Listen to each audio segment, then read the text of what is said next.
Hello, wherever you are in any part of the world. Hello from my heart to yours.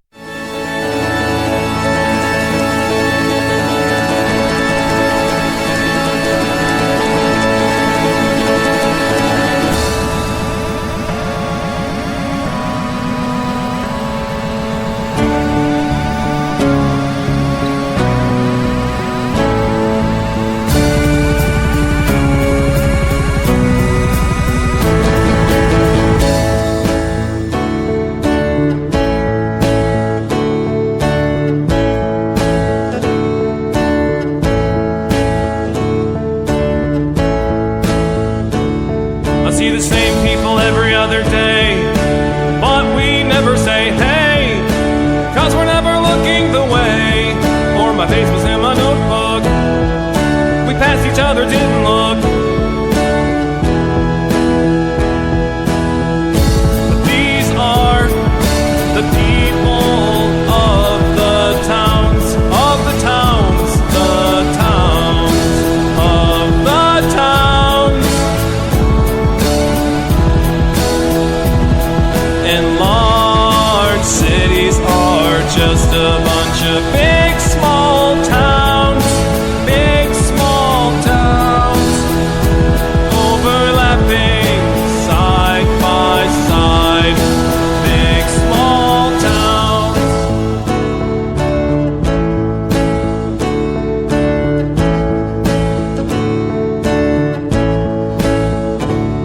I see new people every day. Everyone's on their way, doing the things that fill their day. And I'm going places too, doing the things that I do with my time. We are the people of the towns, of the towns, the towns, of the towns.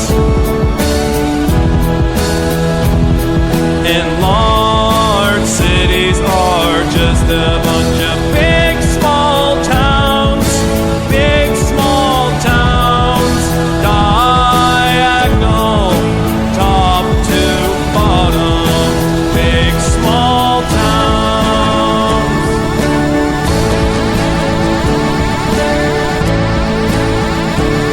Be nice to the people of the towns.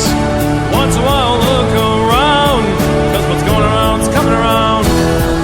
What came around's coming around. What's going around's coming around. Big, big, big, big, big, small towns. Word gets around in the big small towns.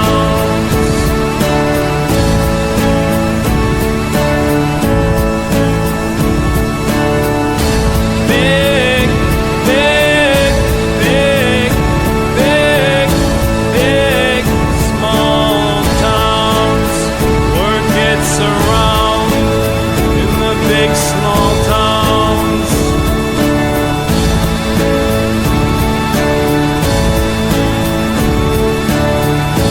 Big, big, big, big, big, small towns.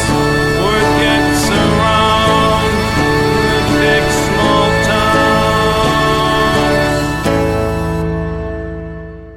Hey everybody, welcome to Downballot. We usually do this show on Tuesdays at 7:30 p.m. Pacific right here on Twitch. The last couple of weeks we ran into some didn't do it kind of issues, not issues, but ran into some of didn't do it. One 2 weeks ago, the councilman was in you know how like you could be in 1080p or 1440p. He was in 4p. So anyway, you can support this project at patreon.com/echoplex or at eplex.store, or you can just go to echoplexmedia.com, click the support link at the very top of the website and make your own decisions from there. I'm producer Dave.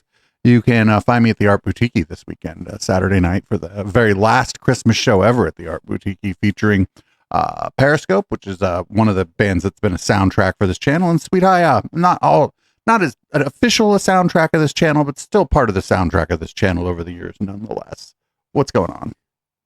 Yo, what's up? This is the councilman joining you hopefully in more than 4 PI this week. And I'll also be there on the 13th at our boutique to say farewell to a wonderful venue. So invite anyone who's in the area or not in the area and has an experience with Dan and the folks over there to come out and celebrate in the last few weeks. There's plenty of great shows coming up. Check his calendar, get a ticket, and make a donation to his GoFundMe to help support his staff in the final days and make sure he can keep paying them what they're worth, because they're worth every penny. This is the councilman. You can find me on Blue Sky at PJ Allen TWO. It's PJ Allen 2. Just getting a little more spicy and revealing my true identity over there. So please check it out. And you can also find me, as always, in public comment up at City Council, because I just can't help myself. But I'm looking forward to the docket this week and looking forward to be back live here on Twitch with the wonderful chat. Thank you so much for your patience. And yeah, let's get into it. So real quick, you mentioned public comment. We found a new favorite place for public comment, by the way. Port Huron, Michigan.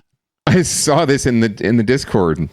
I'm very excited. I need to start tuning in for that. But yeah, they seem to be pretty spicy out there in Port Huron. I mean, it's the byproduct of being one of those towns where you really have nothing else to do, right? And so the 5 people who live there are obsessive compulsive over what their city council is doing. So it's probably pretty interesting. I need to tune in for that a little more. Well, this homegirl who dresses up like a clown and goes around and picks up trash, and she's like calling, and she's like, "Y'all are the clowns." She's like, "I'm just dressed as one." I'm like, "Fuck yeah!"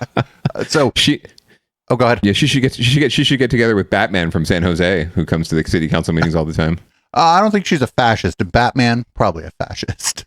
He's actually pretty chill. He's a homelessness or a anti-fascist crusader. It seems like he's a homelessness advocate. So I don't know why you dress up as fascist ass Batman. Right. Well, it's just his. I think it's just his style. He's trying to do some good. He's a vigilante. But yeah, he comes and speaks at city council meetings quite a bit. And you'll see him out at public events too. I mean to say homelessness advocate, like he's advocating for homelessness. Right. He's trying to help the homeless. He's trying to help people who are experiencing homelessness. Yeah. So anyway. Is San Jose taking a bunch of time off between Thanksgiving and the Christmas holiday and like not having as many meetings? Because I found like today when I was looking through, like basically since the week of Thanksgiving, it's been pretty clear to me that my public comment show, we're going to do like Port Huron tonight, because that's the city that fucking, I don't know, never doesn't have a city council meeting. But other than that, I think we're going to have to go into standard red light fare after that, because it seems like a lot of cities and like counties, etc., take this time between Thanksgiving and Christmas and really don't have any meetings. Well, I mean, there's definitely a furlough that happens in city of San Jose and many cities between the pre-Christmas period and then the post-New Year's period. But the council actually met today. I don't know what was on the agenda, to be honest with you. I think there were some interesting items, but nothing super serial. It was done before I even finished the docket today. But I know last week they had a pretty spicy meeting about the historic preservation ordinance and some changes that were made there that made it a lot easier for, say, developers to override historic preservation and historic landmarks to build their whatevers, all in the name of creating a music venue in St. James Park that's likely to fail because they're not going to be able to raise enough money and put together enough money to keep it open. But we can talk about that in another down ballot. I mean, but yeah, they are meeting. I thought St. James Park was a music venue. I've been there many times when Bike Party just put up some speakers and illegally had a party there at fucking 11 o'clock at night. But I guess that's not what they're talking about. No, this is the Levitt Pavilion for those who are familiar. But I'm very familiar with also the buskers who hang out there and play their music in the park. So I've certainly sampled that many times before. But yeah, just another There's been attempt events at too where they shut down the park and there were like special permits. I don't know why they have to like make it something more official than that. I think there's something cool about converting a park into a temporary music venue, you know? Yeah, it's just all it's a, from my perspective, we can talk about it again on another episode or segment, but it's really an attempt to follow in line with the narrative of safe, clean city, the Mayor Ed 209's diatribe and narrative, really just trying to clear the buskers and the unhoused folks and the other folks who are just less desirable to look at, I guess, for people who are walking through downtown out of the park, by creating a venue that supposedly will have 50 nights of free music every year and more eyes, quote unquote, on the park. So less than once a week. Yeah, exactly. Like 2%. They would really be 2% of the time of the total minutes in a year would be would be taken up by these events. So it's just another attempt to quote unquote clean up the park, as if it has to be cleaned up and the folks need to be swept away. But that seems to be how San Jose rolls, as opposed to creating, viable music venues that everyone can attend, can come to, and even the folks who are unhoused could enjoy. It's just creating more barriers and more, closing off more spaces in the name of the arts, right? And everyone wants to say, oh, we love the arts, we love music. But when it comes down to it, places like our boutique and others aren't able to thrive and survive because the city doesn't truly believe in supporting them. They just, in name only, they talk mad game and name drop and pay lip service to the arts. But really what they're interested in is just cleaning up the streets and getting the icky homeless people out of the way. Right. And it's crazy because then we should probably move on to our story list here, but Art Boutique is the closest thing to family fun for everyone that you could do with live music. True. and the city still didn't do anything to fucking support them at all. They didn't try to help at all. It's in a neighborhood. I can walk there from my house in 10 minutes. We may very well be walking there from your house on Saturday. I think it's probably the safest bet. Parking can be a little dicey, and we're probably going to be, popping a few that night, or at least I will be. So probably safer to walk. Yeah. So if you're up for it, I'm down. Come on by. We got plenty of space. Very nice. Okay, cool. Well, let's get started. Speaking of San Jose, you know what they're not going to be talking about at this meeting in leading off? The music scene in San Jose for the governor. The governor's race came to San Jose. I don't know enough about. Why am I introducing this story? What is this story about? Well, I think we'll find out more. But Mayor Ed 209 hosted some of the gubernatorial candidates who were in town for a forum. And took them on a tour of one of our tiny home facilities, and basically and had some thoughts. I'm not sure if they'll cover that in the clip, but I can get into it after the clip once we roll through it. Tonight, some of the leading candidates for California governor all came together in the South Bay. They toured an interim housing community in San Jose in a signal of what's expected to be the central issue of the campaign. That came after a forum where the candidates addressed the pressing issues, including California's sky-high cost of living. Lauren Tom spoke to them about how they plan to make our state more affordable. 6 candidates for California governor shared one stage Friday, many echoing one theme in their bids to lead the state: affordability. In a state where the cost of living continues to push people out, especially here in the Bay Area, I asked the candidates how they would address the biggest problems facing the Bay Area. Congresswoman Katie Porter says it's about adding more housing for more families. You're adding people, you're adding businesses, you're adding tax revenue, and you're creating opportunities for the people who've lived here for a long time. A big part of that is going to be making sure that we're building more housing. Former Health and Human Services Secretary Javier Becerra suggested easing the path to home ownership. You got to make sure that we build enough supply of housing so that the demand doesn't make prices spike. Billionaire businessman Tom Steyer stressed cost cutting across the board, directly calling out President Donald Trump. And we need to drive down the cost of housing. We need to drive down the cost of electricity. We need to deliver healthcare, and we're about to get a serious gut punch from Donald Trump. The lone Republican on stage, Steve Hilton, took aim at regulations that drive up the cost of construction. We've got to reverse the insane environmental rules that make it so expensive to build anything in California. Wait, why isn't this guy running for the mayor of London? Yeah, I thought he'd be running for MP or something as opposed to governor. Sorry. I mean, The forum was a chance for some of the candidates to hone in on their messaging among a crowded field of candidates. New polling from Emerson College shows a third of California voters remain undecided. Sonoma State University political expert David McEwen says it's a sign no single candidate yet has been able to stand out from the pack. California is in the midst of generational change. It's in a place where housing, affordability, housing crisis, the livability crisis, affordability writ large, that's a big deal for Mamdani in New York City, is a much bigger deal in the 4th largest economy in the world in California. And that means you have to be a candidate who represents change. If you represent the same old, that's not really going to cut it. Yolo County Supervisor Sheila Allen said the forum helped to narrow the field, but didn't reveal a clear frontrunner. There's a couple that helped to take them off the table for me already. So that was some progress, but I know it's very early yet, and there's going to probably be some coming and going. 3 major candidates were missing from the stage, and with the primary just 6 months away, there's still time for new frontrunners to emerge. But it's clear California's affordability crisis will be a dominating theme in this race. We've got complete coverage of the race for California governor on kpix.com. Look for the special section for in-depth candidate interviews and coverage of the issues that are important to California voters. How mad do you think Matt Mahan is that his face didn't show up at all during that segment? Yeah, probably pretty pissed. I mean, sure, his media division did a good job of trying to, or did their best to get the word out. He doesn't like to miss an opportunity to put his face on camera, and so he did actually push out on his own social medias and other places the sort of tour that he gave and his thoughts on the candidates. He made it very clear he has not chosen a candidate, that he thinks that there needs to be a change agent candidate, much like the Sonoma State political scientist mentioned. And he's not necessarily seeing that in the multitude of candidates that are out there now, pretty much leaving the door open that he's still considering jumping into this race. And I still believe he will jump into this race at some point. Isn't it getting, I mean, I know that there's, it's only 6 months to the primary. Is that right?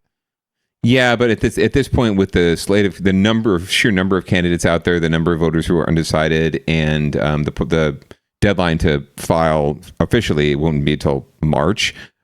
He's got plenty of time to still build the base, get a sense of what his chances are, and I feel like he's built enough of a reputation out there and a narrative and an identity that someone like him, the outsider, insider, fresh face, change agent, could and a Democrat as well, could ostensibly jump in pretty late and still make waves in this race, because again, the gentleman from Sonoma State said right now it's a lot, on the Democratic side at least, it's a lot of folks who have been part of the establishment or part of the, if you want to call it a problem, whatever, but been a part of politics in California politics for a while, whether you like them or not. Most of them are established figures. Even Tom Steyer is a very established figure.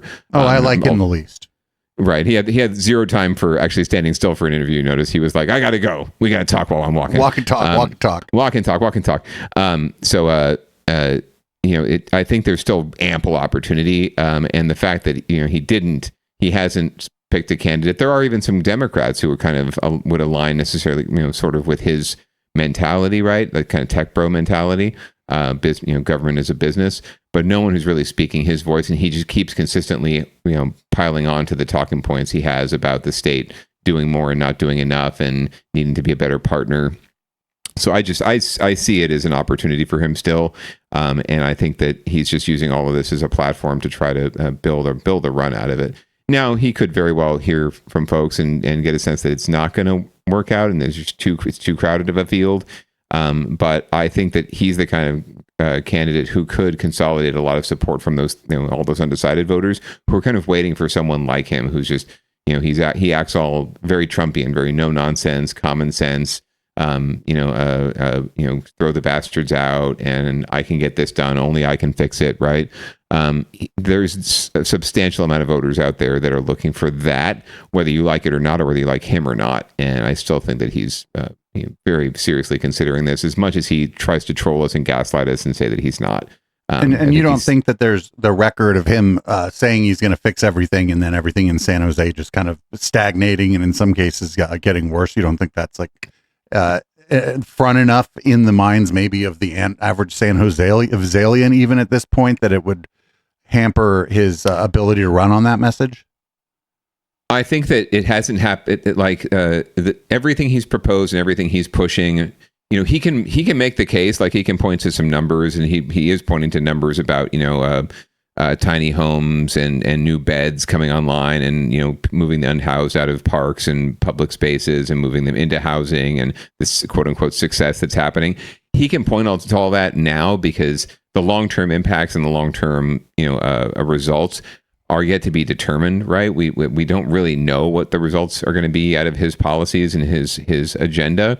And this is, in a way, that's the perfect time to run for office, is getting out of the current office you're in before your policies have had a chance to fail. So because he can just tout all the things he's done and the progress he's made without actually showing the results.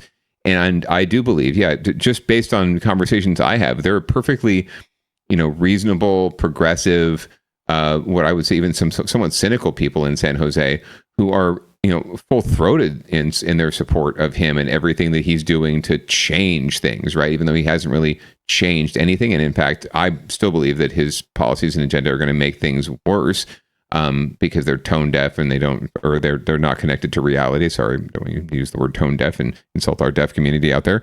They are certainly not connected to the reality on the ground, and they're not realistic.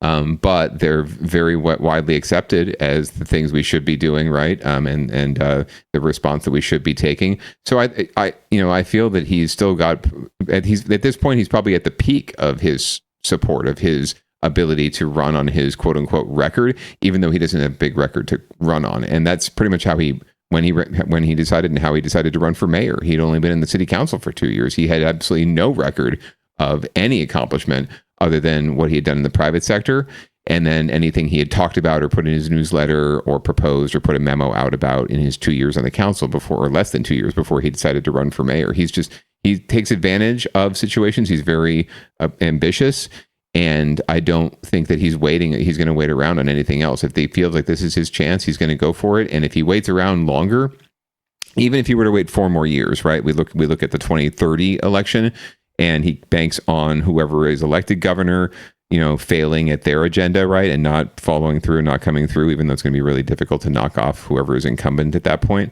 Even if he were to wait 4 more years, there's the possibility that things here could backfire on him. His whole agenda could blow up in his face. So getting out while he can and getting out at the peak of his popularity is probably the best option for him, and just rising up the ranks as quickly as possible. And that I hate to say it, but smart politics when it comes down to it, whether I like his policies or not, or think he's going to succeed or fail or not, it's smart policy. Because that's just, unfortunately, that's how the political cycles go. And that's how the cycles of elected office go. And that's how the media treats things. You're not going to you'll hear a lot about what he's proposing and the numbers of beds he's created and the percentages and metrics that he can tout now, but you're not necessarily going to hear all about it, or you're not going to see him get the blame if he's gone 4 years from now and it all falls apart, right? So I say the time is right, the iron is hot, whatever you want to call it. And he still may not do it. Maybe he earnestly does want to be the mayor of San Jose, and but I think it's no secret he has ambitions beyond this, and I just don't see him subjugating himself to any role that's not some sort of executive position. He just does not seem like the type. And the way he talks about the need to get things done and move things forward, and how he had to respond to a board of directors when he was the CEO, right? Everything he says leads me to believe he wants to be an executive of some sort. So maybe it's in the private sector. Maybe that's what he's angling for at some point. But I don't buy that at all. I think you don't jump into politics like this late in your career if you're not interested in making it your thing. And this is the next big thing. There's no beyond that. It's president. So is he going to be like Mayor Pete and run in 2028? I don't know. Maybe, but I don't see it. I see it a lot more likely. Like San Jose mayors don't tend to have huge careers after the office. Like Sam Liccardo now is a congressman, and that's probably one of the best things that's happened to a former San Jose mayor. So the track record isn't really there. But he could change things, or maybe he's trying to change that narrative. Yeah. Had Sam Liccardo not gotten into that race, he'd have probably been like an odds-on favorite. He would have been like the guy, right? Because he's a fucking, for all intents and purposes, he's a clone of Gavin Newsom. Right. Very much so. The San Jose clone of Gavin Newsom. So, but not as savvy or charming, or sort of half the charm, half the savvy. And speaking of that Spanish race, any chance Evan Lowe jumps in? The governor's race, or well, speaking of that race, speaking of the Congress, the race for Congress, Evan Lowe was the second place in that. Any chance Evan Lowe jumps in here? No, I mean, at this point, when you get elected to Congress as a Democrat in this area, particularly in the Bay Area, you're pretty much there for, if not life, you're there for a while. It was, Pete Swalwell knocking off Pete Stark, Ro Khanna knocking off Mike Honda. Those were two longtime politicos who had run their course, right? But they'd been in office for like 30 years. So it's very difficult to unseat an incumbent, and he won. What I mean is, any chance Evan Lowe jumps into the governor's race? Oh, so sorry. Yes, he's building more of a national profile himself still to this day as head of the LGBTQ Victory Fund nationwide. But I don't know that that's his desire at the end of the day. I don't know if he's endorsed anyone, although I know he and I think he and Betty Yee, who's a current candidate, are close, I want to say. And I'm sure he would support another API running in this race. But I don't see him jumping into that. The leap to the congressional field out of his assembly run, space was challenging enough and probably, traumatizing enough because it did not work out at the end of the day. Like he barely made it out of the primary in that race. It was only because of the recount that was called for by one of Sam's supporters that he got into the runoff against Sam. So I don't see that as a space he's going to want to jump into, especially because you have a lot of Democrats right now concerned because now that with this, the former future mayor of London running for governor, you've got two Republicans now who are polling, despite, obviously they're all really low numbers, but two Republicans polling in the top 3 or top 5 right now. There is a sincere and probably valid fear from Democrats that there's too many Democrats running, and they will split the vote to the point where two Republicans in this open primary system can get into the runoff, and then we're stuck with a Republican governor no matter what. So I think that as a party loyalist, Evan is more of a party loyalist than anything else, whereas Matt Mahan doesn't know anything to the party. The local party didn't even endorse him for mayor. They endorsed his opponent for both city council and for mayor. So I think that Evan probably feels more of a debt to the party to stay out of it. And there probably will be some of these Democrats who just decide to bow out because it's just not viable for them. And they will read the writing on the wall and not want to be the person that caused, they won't want to be the Ralph Nader that caused the trauma, right? So I think you will still feel whittled down. But I also think that's another reason why Mahan could jump in, because his lane is still very large and there is still a large contingent of undecided. Right. And I don't know if I had to pick, I guess Katie Porter, but I don't fucking know. But we'll find out more. Things will thin out. And we'll learn more about these people. And as folks drop out, they'll start to be like more of a clear front runner. We'll see. See. But we should probably move on to a down ballot watch, which is, I think this next story is great because I think I think that the craziest thing in the world could happen here. Like history could entirely repeat itself here. And I think that it would be just amazing. It would be fabulous. Well, let's find out what's happening from our friends at NBC Bay Area News. She's ready to run again. About a year after she was ousted, Pamela Price, the former Alameda County DA, wants her job back. Today, she formally launched her 2026 campaign. NBC's Valina Jones explains. We have the time and the opportunity to right a wrong. As Pamela Price announced she's entering the 2026 race for Alameda County DA, she referenced several reasons for her new run. Price says President Donald Trump, ICE enforcement, and the decisions made by current DA Ursula Jones Dixon are all reasons voters should send her back to the office they once removed her from. She also criticized that prior recall effort. Donald Trump is the champion of the billionaires. We have a DA now an appointed district attorney who stands with the billionaires, with corporate polluters. Price won in 2022 with 53% of the vote, but 2 years later, about 63% of those who voted to recall her. She says if reelected, she wouldn't automatically reverse Jones-Dixon's case decisions, but disagrees with the DA's decision to push for more teens to be tried as adults. She also argues reinstituted mandatory minimum sentences don't address gun violence. I will be the district attorney who puts people first.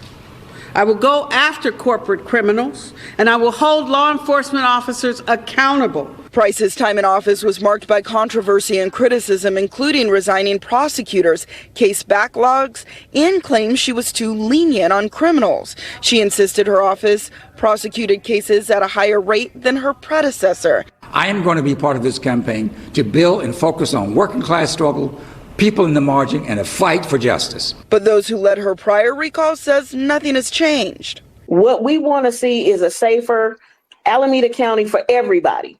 So you have to have the vision of everybody. We don't need to hear about Trump because Trump don't live here. Brenda Grisham is now running for Oakland mayor. Under the new DA, Grisham claims cases are moving faster through the courts. I have cases in trial now that were sitting the whole time she was in office. And so now we're going to trial, holding people accountable. DA Jones Dixon will serve until the June 2026 election, which will decide who finishes the term through 2028. Her office did not respond to requests for comment. In Alameda County, Valina Jones, NBC Bay Area News. So you know what I think the funniest thing that could fucking happen here is, right? Sure. What? Go for it. No, She wins? Guess, and then? Oh, man. There's so many things. Enlighten me. I'm sorry. He wins and then gets fucking recalled again. Oh, well, yes, of course. It would make for wonderful I mean, we would not be lacking for docket items for sure for a while. And this is going to be the gift that keeps on giving, possibly. I say, similar to our thoughts about Sheriff Corpus in San Mateo County, seeking re-election to her seat that she was ousted from. I think this is great. I think this is exactly, even if she doesn't win, like forcing someone to run a serious, legitimate campaign, because she's a legitimate candidate. This is someone who's been the DA, who was elected DA, regardless of the fact that she was recalled. She's certainly viable, much more viable than your average candidate. And she's at very least holding them accountable, and it's a big FU to all the people who did recall her. Like I applaud her for not backing down and backing away entirely, and for basically defending herself by jumping back in this race. And she has a great point to make, and she has and she certainly will have some support out there. And it's going to be on incumbent on the other side, or whoever runs, if it's the incumbent DA or whoever else, to make the case as to why what she says is wrong. So I don't see a lot wrong with what she's saying, and I think that in fact the things that the positions she's taking already, and the policies she's proposing, are a lot of the reason why she was why folks wanted to recall her in the first place, because they subscribe to this safe, clean cities, public safety, law enforcement first mentality. That seems to be we're kind of a divided state right now, in a divided country, or in a divided Alameda County. When you think about Alameda County, it has Oakland, and it has Fremont, and it has Pleasanton, right, and it has Berkeley. But then right next to it has upper class Emeryville, and the law enforcement, the head of law, or the head of prosecution, the DA, has to figure out essentially which group of those people to piss off, I suppose. Correct, right? And so she obviously fired up enough people to win election, and then she fired up enough people. The blowback was the recall. So maybe this will be the blowback to the blowback, and who knows what could happen. But again, she's running on a platform of positivity and progressiveness and helping people, restorative justice, that it has a lot of support out there, right? And again, she won 53% of the vote the first time she ran. So take that recall out of the picture. This is just another candidate election. It's not asking, to throw the bastards out, no matter who their name is. I think a lot of what you see with recalls these days, especially, is not some. I sincerely doubt that the abundance of people voting for recalls are voting for recall because of the specific person or the specific policies they're proposing. Recalls, you have a better chance of ousting somebody via a recall than putting a candidate up against them, because when you're running, when you're trying to fight off a recall, you're basically fighting off you're fighting off the unknown. Essentially, you're trying to fight off a candidate essentially that doesn't exist, right? You're fighting off an idealized version of what the person in that position should be doing, and so everybody is going to find something to criticize about you. Right. You're in a defensive position by nature, right? Like you have to run a defensive campaign, like Joe Longardio in the Sunset in San Francisco, right? He was basically running a defensive campaign the whole time, right?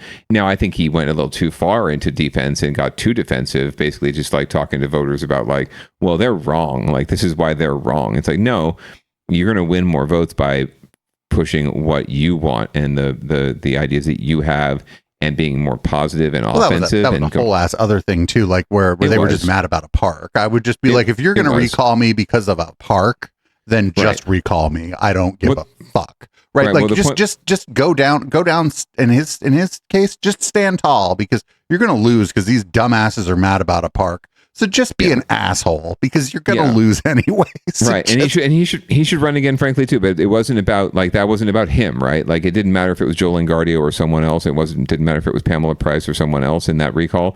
It was just someone. Like, it was just, we don't like this. We don't like X. We don't like this policy. We don't like the way things are, right? We don't like the way things are going.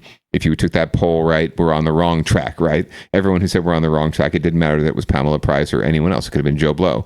They're going to vote for it because there's a mentality out there right now of like, get rid of whoever's in charge. So also because of that, Pamela Price has a very good shot of winning, right? Because it's like everyone just wants to throw out incumbents these days. So maybe again, going back to our last clip, maybe Mahan is just building for 2030. Maybe he just figures, okay, by that point, I still won't be stale and my policies won't have a chance to totally blow up in my face by that point, and I can run against whoever's in office, because they'll screw up enough that folks will just want to, or they won't screw up enough, or everyone has this notion that things aren't working. And I'll contribute to things not working, and therefore make it more palatable for this person to be ousted, right? Right. So, it's not, it's oversimplification, right? The conservatives run on the idea that government doesn't work, and then they govern in such a way that they prove themselves correct. Right, and they can, and they just blame their predecessor, right? Oh, it's Biden's fault, it's Sleepy Joe's fault that we're all fucked, right? And they just get away with it. And it kind of is, but like it's like that's different than like sharing responsibility and then saying that some of Biden's problems were a result of the previous administration, which was actually the guy who's currently blaming everything on, or there are problems, right? There's collectively our problems that we all have to face together, and I want to work with you to solve these things. It's just not what people want to hear right now, unfortunately. The majority, and when I say people, I say people say they want to hear it, but when they go to vote, that's not what they. I like say if the news asks them. Like if the person on the street, what do you want? I want a candidate that's going to bring us all together. But what that person means is I want a candidate that's going to bring everybody to my position. Right? Correct. but also the man or woman on the street, or the person on the street, is not the average. May not be a regular voter too, right? We have to remember. Right, they happen to be in front of the fucking news station. Correct. There's a disconnect between folks who are actual, regular voters like me, like the white men, middle-aged white male homeowners. Making lives more in like than a suburban six part figures. Of an urban area, right? Like I am the average voter. Granted, my politics are not of the average voter, but that's a whole different kettle of fish and person from the person on the street, right? Or the person or the people we talk to, right? In our sort of not echo chambers, but our Echoplex media chamber, but the folks we talk to on a regular basis, right? And we engage with, even folks I know who are pretty much across the spectrum, but I wouldn't say that I really have a sense of where the voters are, because I don't talk to like average voters. Unfortunately, I try to understand them by going on Nextdoor and watching the local news. That's not the average voter either. That's just the average. That's the average racist. Like, but these are folks that vote. Like if you read between the lines, these are the folks that vote and make these decisions, and they're the reason why we're in the mess we're in, right? Frankly, right? Because they're not uneducated. These are usually smart people. They're usually educated. They're usually, gainfully employed, parents, homeowners, people who have, ostensibly people who are concerned with who's walking down the street. Right. But that's the thing. They're overly concerned, and they have but they also have no earthly idea how government actually functions and what is going on in government and politics. They know what they think and what they feel and what they see in their front yard, but they do not understand how this all works and how challenging it is to actually make things happen in government because of folks like them who don't pay enough attention. If we all paid more attention, if more people watch Downballot and watch public comment, I think we'd be in a much better place, because people would understand how the system works and would understand better how to affect it, and also be more sympathetic to the folks who are legitimately trying to change things, as opposed to people that say they're going to change things and talk a lot mad game and do a lot of performative bullshit and show up at creek cleanings in their shirt sleeves and their khakis, right, and their loafers. See through that bullshit.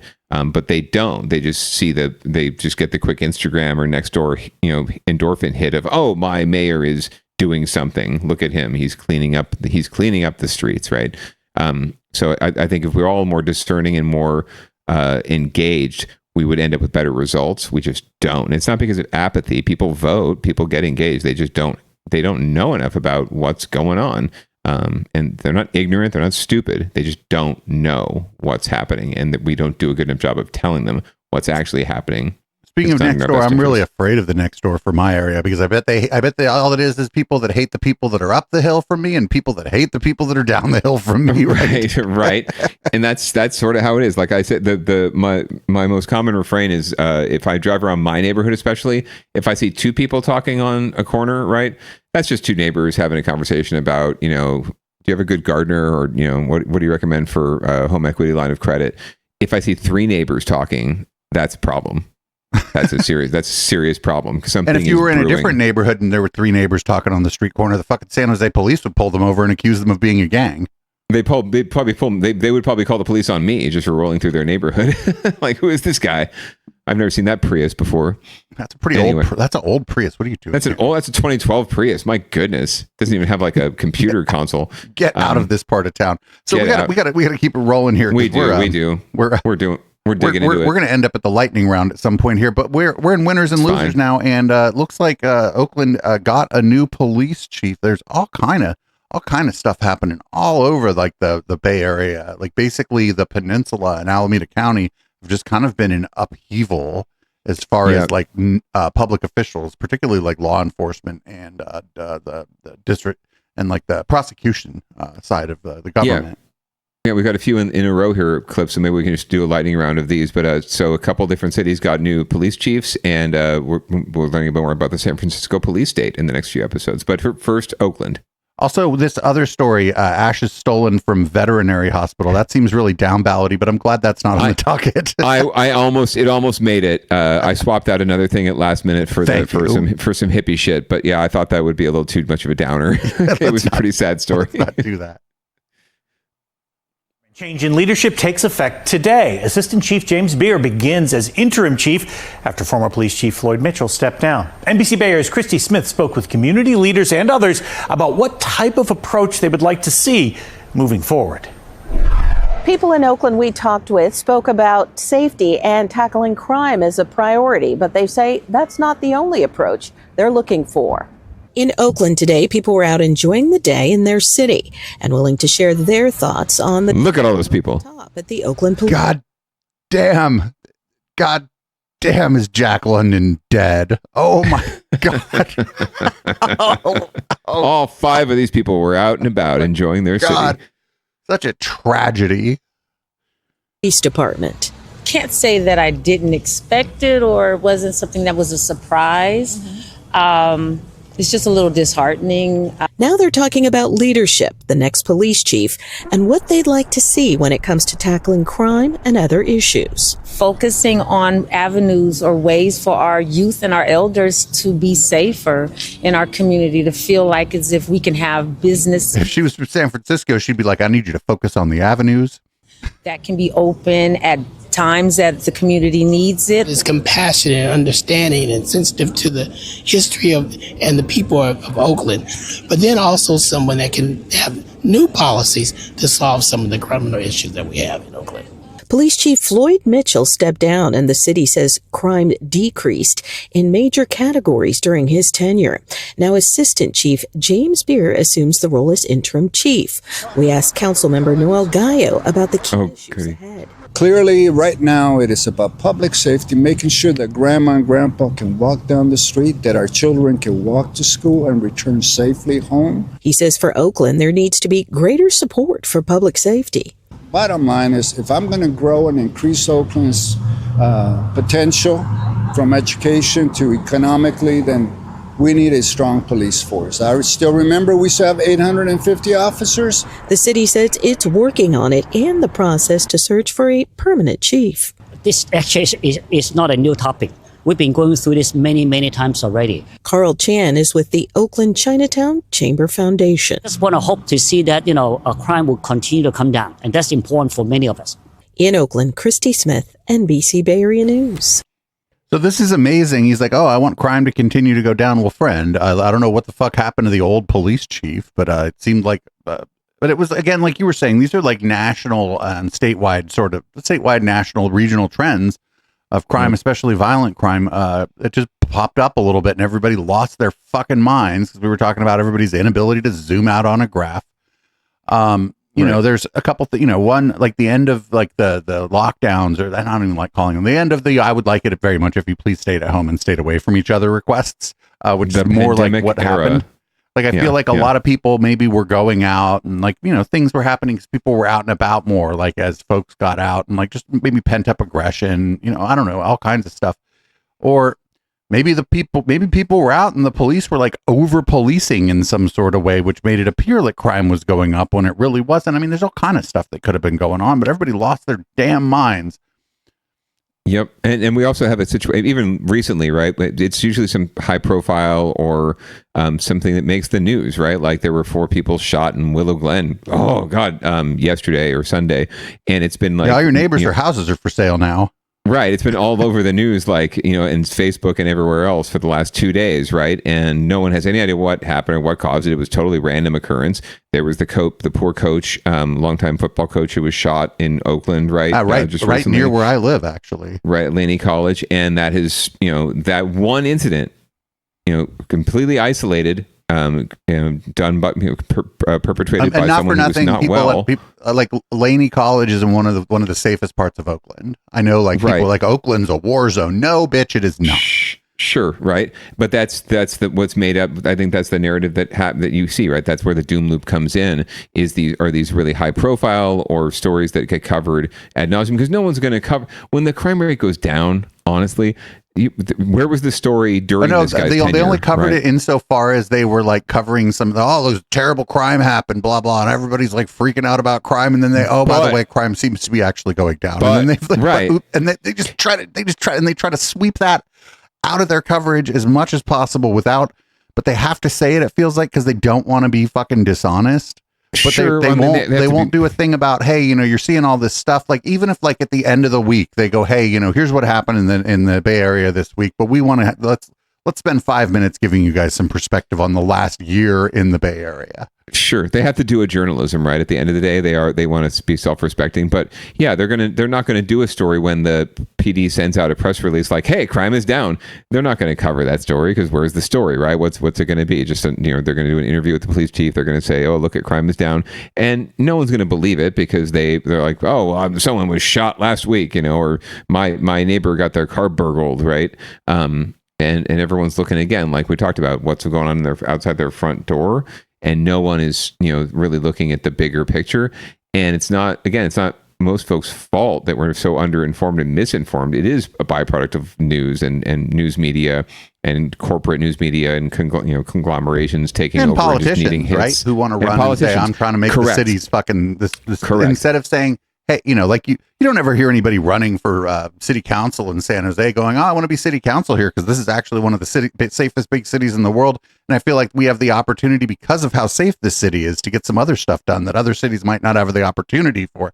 Fuck no, nobody's running on that platform. Hell no. No, everyone's running on Mahan's platform of, clean, safe city or Daniel Lurie's platform, right? A clean, safe city. That's what all we hear about all the time. We need a cleaner, safer city. Right. Once the crime goes down, now we gotta fucking power wash the sidewalk or something. Right. Or we were declared the safest city again in the country. Oh, well, they're not, yes, but that only looks at certain factors and doesn't really take in the full picture, right? We're still working on this, that, and the other thing, right? Politicians and elected officials take advantage of this media hype and narrative, and they jump on it and they jump into the fray, get on camera, and get affiliated with it, so that it benefits them politically, right? And I don't want to be super cynical and say that folks like that don't actually believe that. They're wrong, but they've drunk their own Kool-Aid in a lot of cases, and they buy into it as well, because they are it seems like very earnest about it. Or cynically speaking, they're just taking advantage of a political moment. But why would you do that just to propagate that agenda more and more? Like, what's the point? Like, for me, I would take advantage and then get into office and do whatever I wanted to do in the first place. I would take advantage of the narrative that's out there, right? The Zeitgeist, get into office and then say, fuck you. I'm going to do what I want. These guys just seem to want to perpetuate the narrative just because it benefits them to stay in office and have the lifestyle maintenance. It's like they don't really care about doing anything to change things or to affect change or to lead. They just want to be in power. They want to be in power. And if you're running on this idea that, and you're reinforcing this idea that crime is getting worse and people are unsafe and stuff, once you get into office, doesn't that narrative existing about now the thing that you're in charge of, doesn't that just make your job fucking harder? Sure, absolutely. And that's why you get out, you get out quickly, right? You get out before, whether it's in 4 years or 8 years, you get out before the long-term impacts of whatever you were proposing to change the thing that you were talking about, take effect or don't take effect or fail, or people wake up and realize that you were full of shit to begin with, right? But it just takes that long. It takes that long for people to figure that out. And again, the news is not helping. The media is not helping. The fourth, as they call it, the fourth estate is not helping to break down that narrative. All they're doing is perpetuating it. And it's incredibly frustrating for those of us out here who, actually pay attention and know what's really going on and can read between the political tea leaves and lines. To understand what's happening, but we're just a cynical voice in a vacuum, and no one wants to listen to me bitch anymore about it. It's just like, oh, Peter, you're always saying, Councilman, you're always saying one thing or another about how things are fucked up. But look at all this good stuff that's happening. It's just difficult to make any waves or any traction on it. And that's the really frustrating part, is that we're not going to get substantial change until people wake up. But they, we don't, there's not enough avenues to wake them up, right? There's no alarm clock out there that they want to listen to. Well, we're going to move on to San Francisco. You said, San Francisco says ditto. What's going on there? So they've that was an interim police chief that's been appointed in Oakland. San Francisco has a new permanent police chief, and yes, an employee was stabbed at San Francisco General. Another story that's building on the doom loop. An isolated incident, which is awful and tragic, but playing off that narrative anyway. But the real story here is going to be about the new San Francisco police chief appointed by, I believe, Mayor Ed 210. As a new top cop, Mayor Daniel Lurie formally appointed the new chief, Derek Liu. While Liu may be new to the job of police chief, he is a longtime veteran of the SFPD. He inherits a department that has made big strides in public safety, but also faces some very big challenges moving forward. NBC Bay Area's Christy Smith introduces us to the new police chief. I am proud to announce that I have appointed Deputy Chief Derek Liu as San Francisco's new chief of police. Mayor Daniel Lurie has repeatedly said public safety is his administration's highest priority. And today he says Derek Liu is the right person to ensure that priority is met. Deputy Chief Liu has been shaped by this city, earning his stripes on the street and earning trust in communities across our city. Liu is a longtime SFPD veteran, climbing up the department ranks over the past 20-plus years. It is truly the honor of a lifetime, and I'm thrilled to lead a department that is the gold standard in policing. In 2023, he was tasked to lead he has his body cam on for his speech. On one of the city's biggest issues, open-air drug markets, and Liu says that still remains a key focus now that he's taking over as chief. Addressing the drug crisis and improving conditions on our streets is not up for debate. We will continue this work. We will build on our progress, and we will ensure our streets are clean and safe for everyone. Today, the new chief outlined you're not the street sweeping department. Philosophy and how he plans to maintain the momentum his department has recently seen when it comes to cutting crime. Man, out with that. I mean, give that person back that fucking big rock of cocaine. What do you think?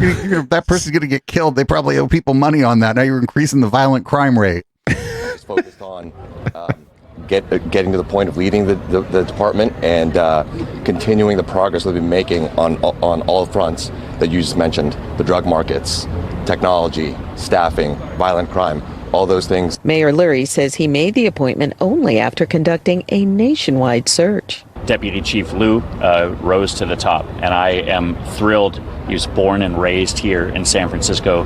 He's overseen some of the most complex operations. He's been overseeing our drug market operations, and I've seen him in action since I took office, and he is the next generation leader for the department. And the most important thing is that we really continue the positive momentum that we have on public safety. Lou's official first day as chief is December 22nd. In San Francisco, Christy Smith, NBC Bay Area News.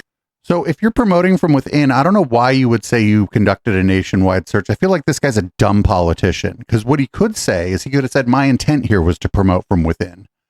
Yes, I did not do a nationwide search. I wanted to, and I was looking for people who had been on this particular police force for 20 or more years with an exemplary record. And those were the only people I was considering for this. Oh my God. Like, why did he have, like, because I know he didn't go look at him, the Baltimore fucking police department, for somebody to hire in San Francisco. If we look at recent history, right, like we can't imagine the vetting process was all that strong for this appointment. But I cynically, or, playing devil's advocate, the line is, we conducted a national search, but we looked everywhere and we couldn't find anyone more dedicated and more passionate and more committed and more qualified for this role than one of our own. We're so proud that we looked around the world, but we came back to one of our own here. But again, I wonder if we can do like an over-under with the chat of how many Scaramucci's it's going to be before we find dead cats in this guy's freezer. Like, what? Well, hey, man, you know what? I don't know right? if this guy's been in like, the last 20 years in the SFPD, there's been a lot of corruption investigations and shit. And if this guy's managed to like not get himself ensnarled in any of that, he probably don't have any dead cats in his fridge, you know? Probably doing okay. The skeletons are probably buried deep enough. And again, I don't wish ill on anyone, even Mayor Ed 210. I want to believe that he had a good process for determining this pick, and maybe he just got out of the way this time. I mean, I don't love the police, but if you're going to make somebody the police chief, why not make the guy that was the interim, or the gal who was the interim, like, or no, the deputy? Why not just? Why I don't understand. Like, if there's like a reason that somebody resigns as the police chief, just put the second in charge. Just appoint the second in charge. Just like, okay, sure, you have to appoint somebody, but just appoint the fucking second in charge. And then if there's like a whole process where you have to do it with the city council, or I don't think it's an elected official position in San Francisco. I think the board votes on it, right? So why not why not save yourself a lot of fucking trouble, unless there was some corruption scandal where the fucking shit rolled directly downhill and was covering the fucking second in charge, which doesn't seem to be the case here. Why not just put the second in charge anyway, and then fucking go on about like taking bribes from the fucking Salesforce guy or whatever the shit it is you do with the rest of your day as the San Francisco mayor. And it also makes sense from an efficiency and a institutional, knowledge, perspective. You have less of a hangover, less of a honeymoon period, less of a changeover or transition when you have someone who's in-house, who knows how the department functions, all the operational procedures and everything else. And like you said, unless there was some seriously awful, transgressions or scandal that tainted this person, it does make a lot of sense for a lot of reasons. So more than likely, his makes sense to just not even think about it and just reflexively do it. Oh, I mean, that's really what happened, I'm sure, here. I know he talked about the national search and everything else, but I'm sure that this guy was on their radar from the very start, and was probably a front runner in the clubhouse. But they have to. It's a juggling act. You have to say, like, yes, we did a thorough search, because it is a very high profile position, and it is somewhat a political position, even though it's not an elected position. You do have to have the support of the community for this person and this decision. So, it is a political process to some extent, but it can also be a fait accompli internally, right? We know who we're gonna pick. We'll just go through the motions. We'll check all the boxes. We'll do all the things and interview all the people. But at the end of the day, we're going to appoint this person. And in the meantime, the department just functions because that it just keeps functioning well, because you've got an interim or a deputy in place already, and nothing's going to fall apart while you're doing that process. I mean, for all you know, this guy was more or less running the police department while the interim person was there anyway. Yeah, more than likely, and they know it probably up and down. So there's a lot to be said for that too. I know for a fact from transitions, it's a pain in the ass when you bring someone in, externally into a transition, because they not only have to learn the new job that they're in, they have to learn the whole setup and the whole system. And that includes all the things that are working, things that aren't working, right? They can bring some new perspective. People like who's jockeying for what position, who's stabbing who in the back all the time. Like, you're gonna have to, like, these are, I mean, fuck the police, but these are people, and they're gonna have their own fucking internal conflict within the organization too. So if you come from outside, you're not even going to know who hates each other until you figure it out. And maybe you figure it out on a bad day where you didn't, where today you wish you would have known yesterday that these two fucking people hate each other. Sure. Any job when you bring a new CEO in, right, or a new boss in, like they have to earn the trust of the people that are there already, right? And that's why when you see a new CEO or a chief or someone like that brought into an organization, you do see a lot of attrition of folks who are like, well, I'm just not on board with that this gal or gal's agenda, right? I'm not on board with this new or why didn't you give one of us that job, you asshole? Well, that can be the case too. Or you didn't listen to me, or you didn't listen to my perspective, and I don't like where this is headed, so I'm going to get out now. And then the new person has the opportunity to bring in people that are loyal to them or align with their agenda, and it just goes from there. But with an internal hire, there's less of that transition. There's less of that gestation period, and they can get back to quote unquote get back to work and cleaning up the drug markets and taking away people's crack cocaine. Well, that was just powder cocaine. I mean, I can't do that shit anymore. But in case I have like an important gas or something, I was like, nice, damn, give me that. Nice little brick, if you can get it. And there was it was like the size of like a pack of 6 dice. That's a lot of cocaine. Well, you remember there was a San Jose Fire Department official who got in trouble for raiding the stash, right? Raiding the claimed or the confiscated stash. So it does happen. Anyway, we should probably move on, but this is completely adjacent to the last story. This is part of the department that this guy's taking over, is the surveillance state that has become of San Francisco, and we're going to learn more about it from KPIX. And another issue that's been keeping tourists away from Fisherman's Wharf, car break-ins like this. The city has gained a worldwide reputation for this specific crime. And it's not just Fisherman's Wharf, but other tourist hotspots all across the city. Rows of cars with smashed windows had become a common sight at places like Golden Gate Park, but it appears the city has turned a major corner with the number of break-ins dropping sharply. Amanda Harry on the new technology that's being credited for a big part of that reduction and why not everyone is thrilled about its use. Beautiful weather brought hundreds of people out to the Embarcadero. Many were relaxing in the sun, blissfully unaware of potential crimes. But Jackson Heron says his mother is always thinking about safety. My mom sometimes scared of being in the city. She's just visiting Heron, who has lived in San Francisco since 2019. He says crime has changed a lot over that time. In COVID, it went up a lot, or it felt like it did, maybe. And then I would say in the last, since Lurie became mayor, they've definitely... This guy's fault. His last name is Heron. The drugs in certain areas. Hey, Ron. One thing that Mayor Daniel Lurie believes has helped reduce crime is the Real-Time Investigation Center, or RTIC. Violent crime is down to lows not seen since the 1950s. Car break-ins are at 22-year lows, and citywide crime is down 30%. The hub first launched at the Hall of Justice, but police say it was outdated. On Wednesday, Lurie and other city leaders showed off the upgraded operational center on Montgomery Street. Officers shared drone video that caught a man stealing a license plate. Another video shows officers trying to help a person in crisis. Police Chief Paul Yep says officers can monitor the video in the RTIC. We're using an increasing number of drones to respond to calls, giving our officers valuable information before they even arrive on scene. We have over 400 flock ALPR cameras that alert us anytime suspect vehicles drive by, so we can stop crews of criminals from wreaking havoc in our city. But RTIC has raised privacy concerns. Josh Richmond from the Electronic Frontier Foundation says it's because of the center's reliance on information from camera technology. It's consolidating constant surveillance of the entire population, tracking everyone wherever they go, whatever they do, all the time, from the moment that they step out of their homes to the moment they step back in. But some visitors aren't worried about that part of it. Rebecca Kling is visiting from Chicago and says she's enjoying her time in the city. I felt very safe walking around and going to restaurants and going to shops and exploring. Heron echoed her sentiments, but is grateful for the safety improvements for those who may have felt uneasy. I never felt unsafe because I'm a tall man, and I think I'm okay, but I guess it's safe. The city overall feels safer. Well, San Francisco began to see a drop in most categories of crime in 2024 under Mayor London Breed.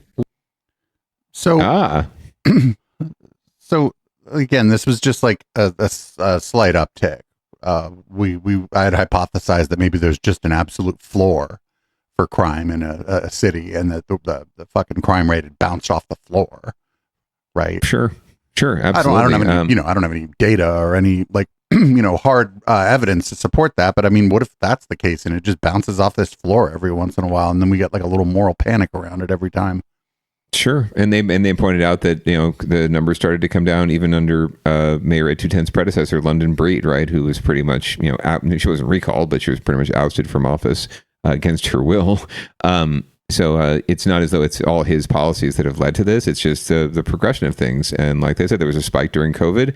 And I think you're right. I think there is a baseline of any city that's going to deal with issues like this, whether it's homelessness or crime or what have you. And I don't know where the mayor's getting his 30% decrease, number from. Is it from yesterday or last month or last year?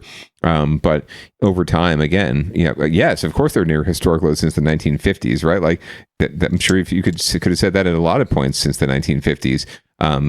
You're saying it now just because it benefits you politically. So I agree with the EFF. I do not like the notion of this constant surveillance state we're creating. It's a natural byproduct of technology and AI and so many things. But it's I can understand where it's coming from, but I sincerely don't like it. And it's certainly something we looked at many years ago in like science fiction and dystopian science fiction and said that's not a good idea and tried to warn folks. And we're buying into all this shit that George Orwell and other folks and Ray Bradbury told us to avoid, right? And tried to warn us about, or Philip K. Dick. We should have never showed tech bros any sci-fi, because instead of them going, oh, that doesn't look so great, they're like, oh, what a good idea.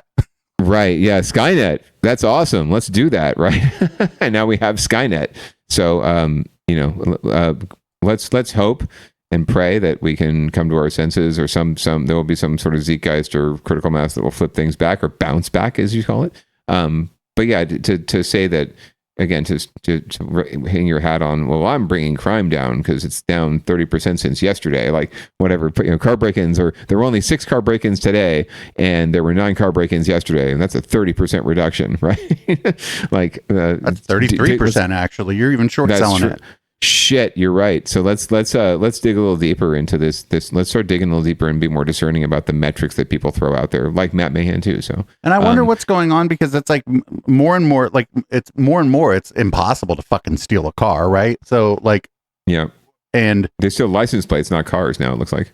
Yeah, that's I don't even know what's going on with that, but I mean, like, well, it's pretty fucking hard to get into the trunk of a car that you broke into and stuff. I wonder what's going on with these car break-ins. Is this like more like, is it vandalism more than it is theft? Or it's just opportunity. It's like you left, people leave their laptop or something in the front seat that's very visible, and guys are just going down the street. Harder and harder to get into something. You steal my laptop, fucking that shit is a brick. Or whatever it is. I know what you're saying. It's just any kind of, maybe it's a nice credit jacket. Cards, or we had someone, I left my car unlocked in our driveway once, and someone, got in and took all sorts of gift cards that I'd stored up in the glove box just in case I wanted to use them, right?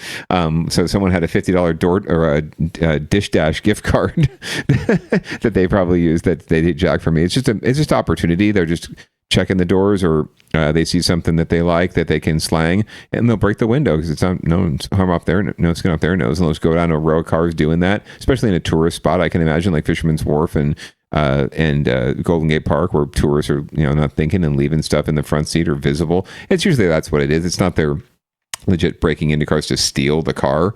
They're usually stealing something out of the car, and that's as easy as just breaking a window. Right. So this next story, it's going to cover kind of a lot of Echoplex bases all at once here, right? This is sort of along the lines of the Maha thing that's going on in the federal government with RFK Jr. This is misinformation. This is probably driven in a pretty strong way by misinformation about your health and about what you put in your body. And of course, it's local, so it's a down ballot story. So this is I'd call this beyond down ballot-y. This is networky. We'd call it networky.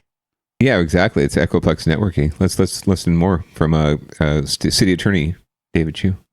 Ultra-processed foods that are making us sick, plain and simple.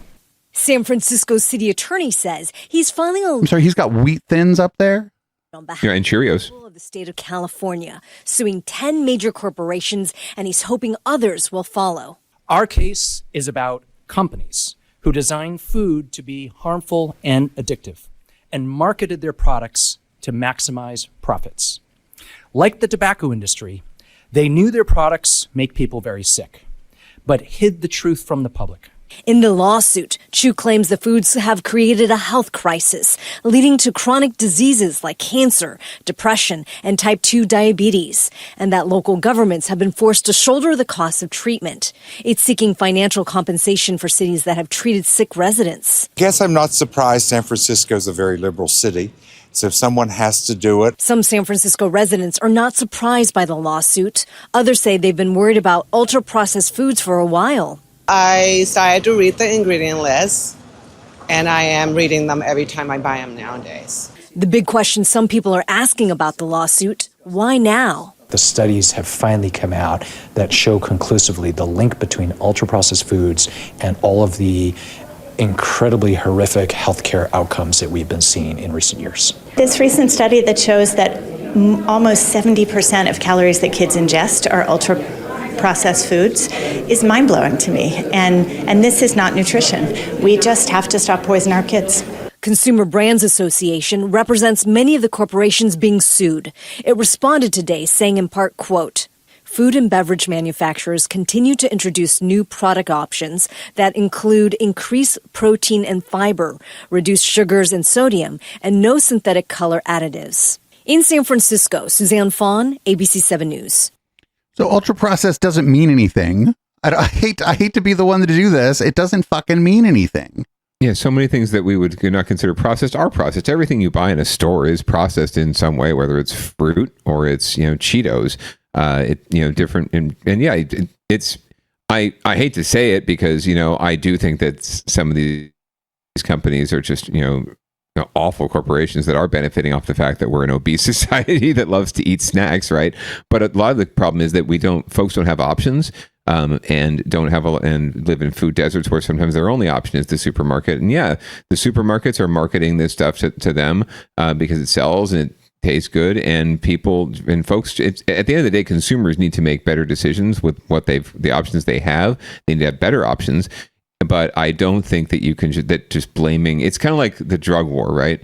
You can't blame the cartels for the entire problem, right? The cartels are just taking advantage of the fact that there's a market out there for their product, right? Like as capitalists, we should all appreciate that and honor that in some way. Maybe not the cartels, but you know what I'm saying, right? Like we should appreciate that they see a market inefficiency and they go for it. Like that's all we're taught growing up is you try to find a market for the thing you want to do and make some money doing it. That's capitalism. So I can't blame them entirely for doing it or for marketing it. Same way I couldn't blame the tobacco industry, right?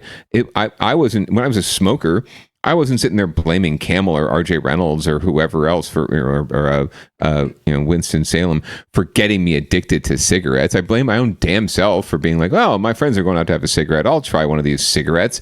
And lo and behold, I became a smoker, right? Yeah, sure, there's addictive properties to it. Like there's addictive properties to anything. But I quit, and it wasn't because I didn't hold them responsible. I'm not here going to sue them if I get cancer. It was my own damn fault. No, I want a cigarette. Right. We need to educate our kids better. We need to find more, and we need to lobby for, and we need to push for more options of healthy foods. Not just the easy way out is to sue these people and do some performative bullshit. It's not going to work anyway. The judge is going to throw this out because there's no standing. The better solution would be to address these things systemically and to have more preventative care, which we keep cutting the budget for, right? Which has long been something that folks have been fighting for. More preventative care and awareness and campaigns, things of that nature. But the Nancy Reagan approach is just not going to do anything. It's not going to solve the problem, right? It's like a whack-a-mole. It's just going to make it pop up somewhere else. So the more we address systemic issues and the market itself, right? You want to get rid of open or drug markets. Don't arrest the drug dealers, and definitely don't arrest and prosecute the poor people who are addicted and just using, right? And it's the place where they find drugs. address the problem of why they want drugs or need drugs or feel they need drugs in the first place, and what the drugs do to them, and what we're not giving them as a society. What are we not providing to folks who are eating these quote unquote ultra processed foods, right? What are we not providing for people, as opposed to like, let's just cut off the head, and the body's just going to grow back. The head's going to grow back, right? The body will still be there. So we need to do more. Again, the issue I just have here is like this. I would ask this city attorney, like, what makes a food ultra processed, right? Like, I buy, I like to go to the bakery and get a loaf, like if I can, right? It's a little more expensive or whatever, but I like to go get what's the fucking, how is that if I go to the store and buy a loaf of bread? Like, the ingredients are almost the fucking same. The process to make it, the bread at the store is mass produced, but that doesn't, just because you're making a lot of it, does that make it ultra processed? Like, is it just that there's a little more salt in the fucking bread I get from the store? Well, that's not a process. That's salt, right? Like, so, right, what are we talking about here? Like, do you mean like a jar of spaghetti sauce? And okay, well, if I buy the expensive one from Rouse, is that now not ultra processed because it's marketed in such a way where we don't think it's ultra processed because it's $9 for a fucking jar of spaghetti sauce? Or like, okay, our crackers are ultra processed, but a loaf of bread isn't. What the fuck are you talking? They're the same. That's the same shit. Yeah, what's the standard we're dealing with, right? What's the difference? Oreo cookies versus wheat thins, right? Well, they were both up there. I would say that the Oreo cookies are gross, and I would rather have the wheat thins. But I'm not sure the wheat thins are that much better than the Oreo cookies. Yeah, but, like, I mean, if you knew the process that went into making 100% bottle of orange juice, right? Like, that's processed too, right? Even though it's a quote unquote 100% orange juice, like, it's completely processed and gone through all sorts of concentrate systems. A lot of the time. It's still 100% orange juice. Right. So it's like, yeah, I agree with you. There needs to, I would love to see this lawsuit. I would love to read the details of this lawsuit and see if they actually define like what qualifies as an ultra processed food. I doubt that they do. I do think this is just entirely performative and David Chu's way of getting himself some publicity and getting on Downballot. So, and the other problem is it just feeds into this. The studies he's citing are oftentimes probably the same fucking shit that RFK Jr. is talking about when he's like blaming everybody for the systemic problems we have with health in this country. It's probably this. He's following RFK Jr.'s lead here in a lot of ways.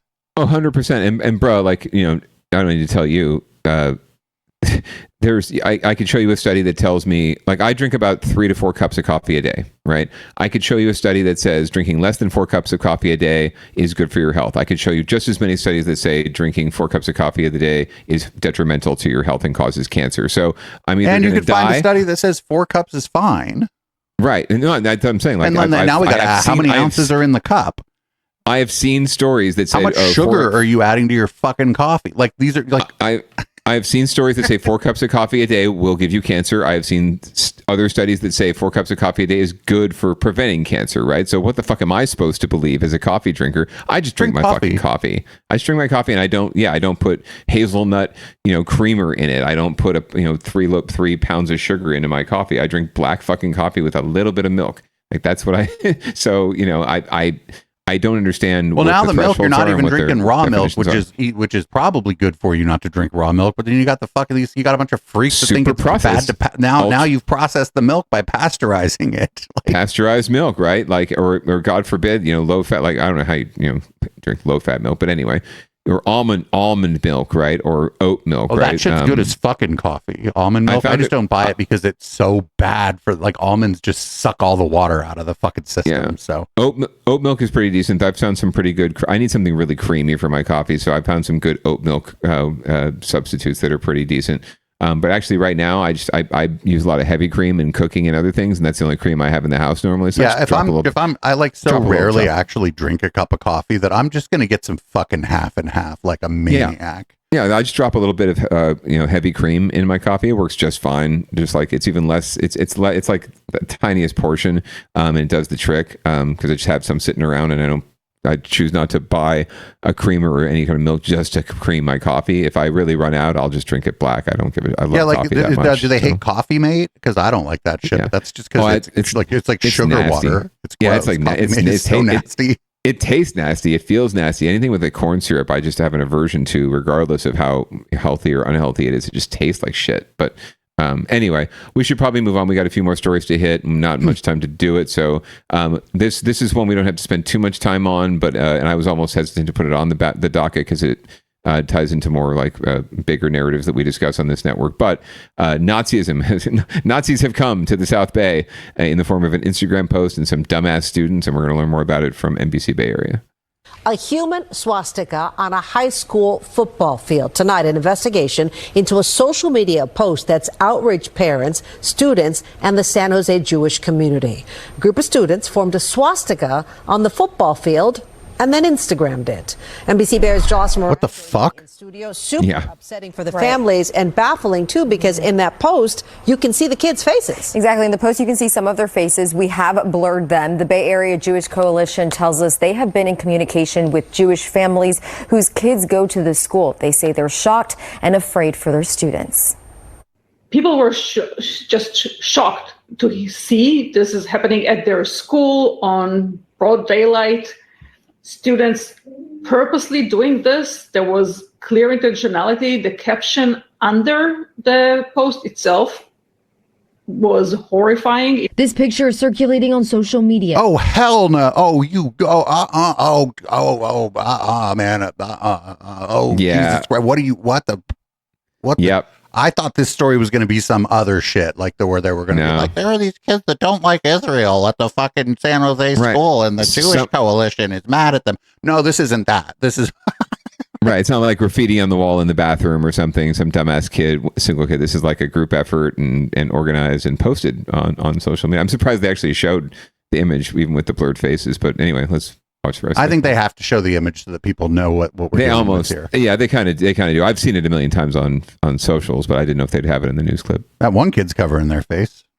Right. A group of students laying on the football field at Branham High School forming a swastika. One user on social media posted it along with an anti-Semitic message. A student saw it first, and then the student was shocked. She recognized the field, and she has sent it to the parents, family. The Bay Area Jewish Coalition says it's creating fear among the community. Seeing that sign, seeing 8 students. You know who should be afraid is the fucking kids in this fucking picture. Yeah. I'll kick their fucking ass. Just made so many parents afraid and worried for their children. Branham High School's principal sent families a message this week saying in part, quote, the incident is being investigated in accordance with district procedures and appropriate follow-up will occur. We want to be clear. Branham stands firmly against all forms of hate, discrimination, and intolerance. The Bay Area Jewish Coalition says it's hoping to see more action from the school and the district. Especially educational action, to see that this is something that will raise awareness and will make the school and the district aware, that acknowledge that they need to teach students to be more inclusive, to stop this hate. Jocelyn Moran, NBC Bay Area News. Man, I was just sitting there on the edge of my chair and while this news story was happening, waiting for the other fucking shoe to drop, and the other shoe didn't drop, thankfully. You know what I'm talking about, right? Sure, the other side or the... No, I was waiting for them to just fucking bring up I was waiting for somebody to try to jack off Israel or something. Oh, God, yeah. And bring up Gaza or something, right? Yeah, make this about the bigger picture. Yeah. You know what? Good on the news for not doing that, honestly. Good on them. And to be honest, I haven't read the post or the caption that's associated with the photo, right? That was posted with the quote it probably just says, called it like the Holocaust, like a hoax or something. It was just some probably like bog standard, like, oh, Jews run the media or something. It was some bog standard bullshit. It was something like that. But I think it's important to remember whenever we see stuff like this popping up, right? Hate like this, especially Nazi-inspired hate. The Nazis, yes, obviously the Jews were in their crosshairs. Yeah, but it ain't just the Jews the Nazis it wasn't didn't just it was the queer population. It was anyone, and it was not white. Anyone was not white. Basically, anyone was not white and part of their movement. Pretty much the blonde white men, right? They hated everyone. Communists, black people. All of them were targeted for extinction under Nazism. So I think that's the more important thing to remember is that, and I'd love to hear what other groups have to say about this particular incident, because it goes beyond just anti-Semitism. It's anti-humanism, really, was what Nazism was all about. So, but I understand like the post itself may have been specifically about the Holocaust. I bet it was. Or about it was definitely. And I 100% sympathize. Like, I know we talk a lot about the state of Israel on this show, obviously, but we obviously support the Jewish people and we support everyone's right to free it's speech anti-Semitic and free religion. to like conflate a nation state with the global Jewish population, right? Like, right. I think so. I agree with that too. So we'll see we'll definitely cover what results from this. Hopefully the students are all right there. If they are students at the school, their faces are all right there. The post was probably posted by one of them who's publicly known. So I'm hoping that they'll all be expelled and never allowed to return to school in that district again. Maybe have to be homeschooled the rest of their lives, which is what their parents would deserve for raising such bastards. But we'll definitely call it as things develop there. We'll cover it here on Downballot. I say fucking compel them to go to school. Actually, why not, right? And get their asses kicked in the freaking hallways by people who have better sense. Oh yeah, I just said like I don't know what these are these, who knows? I don't know anything about them. If they're minors, we're never going to actually find out their identities. The news won't publish their identities, and it would be, irresponsible if we knew who some of them were for us to, publicize their identities if they're minors and stuff. But we're going to find out. We're going to find out what happened in some way, whether they're anonymized or not. So and we'll bring it to you on Downballot because that's what we do. We follow up. Here. We don't just leave the story. The world is these could be kids from another school, right? Like sure, 100%. They could be trying to make the Branham school look bad or something. Who knows? No one has expressly said that these are students at Branham too. By the way, so it could just be that that Branham, could be the Branham's case. East side or South side? It's like central South side. It's Cambrian. It's sort of like between Campbell and Almaden. It's a very Tony, it's suburban white. Yeah, white, upper middle class, right? Maybe not as Tony as Branham Almaden. Lounge. Okay, never mind. I know the neighborhood. Yeah. Right down the street from the Branham Lounge, actually. So in the same neighborhood. So that kind of community. So not Almaden, not Willow Glen, but also not also not Almaden and not Willow Glen. Not exactly right. Whatever you think. Whatever. I didn't want to come up with an example because I didn't want to label any of the nice parts of San Jose as bad because people have perceptions of them being that way. But anyway, not the kind of place you would expect to see this kind of behavior from our young people. Who knows? I hope they're not students at the school. I don't know what it like I said, it could be students from another school who are in some attempt to make Branham look bad. Who knows? Who knows? But like this is whatever this is, it ain't fucking funny. And like the fact that it like sort of, I guess I don't know if they said, I guess it went like semi-viral on social media. Like, well, yeah, I mean, there's enough people out there who do hate on this kind of stuff. The commentary I've seen, like from, if I've started reading the comments on Facebook when this story was posted, and the comments and Nextdoor and other places, it's just vile. It's unbelievable. Like the folks that this kind of, obviously it engenders the kind of response that we would understand, which is revulsion and calling it out. And it engenders just as much of a response nowadays from folks who are emboldened by Trump and all his bullshit to come out and say, yeah, fuck Jews, right? Or even just boys, or you probably got a lot of boys will be boys kind of responses too, right? 100%. Oh, goddamn, 100%, right? And that's obviously closeted. Boys will be support. Boys, fascists. Right. That's what I remember. That's what I remember about being 16 was that all my homies were fascists.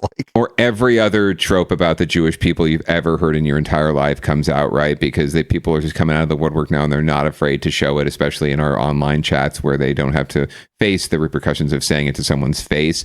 And they're emboldened by the people who we've elected to the highest positions of power in our country, who are also fascists. So it's just we're in a bad space right now. All the while, I bet those same people who are saying that this is okay, or that they maybe have a point about the Jews or whatever, would freak the fuck out on you if you said anything about Gaza. Oh fuck yeah, absolutely. It's such a fucking absolutely. Such a talking about anti-Semitism and just anti-Semitism right now. It's such a fraught landscape where with so many like dishonest actors who like will almost use the perceived Jewishness of the Israeli state as like a shield when they want to tell you basically that the Arab Palestinians, even Christian Palestinians, just Palestinians in general, are subhumans and need to be destroyed.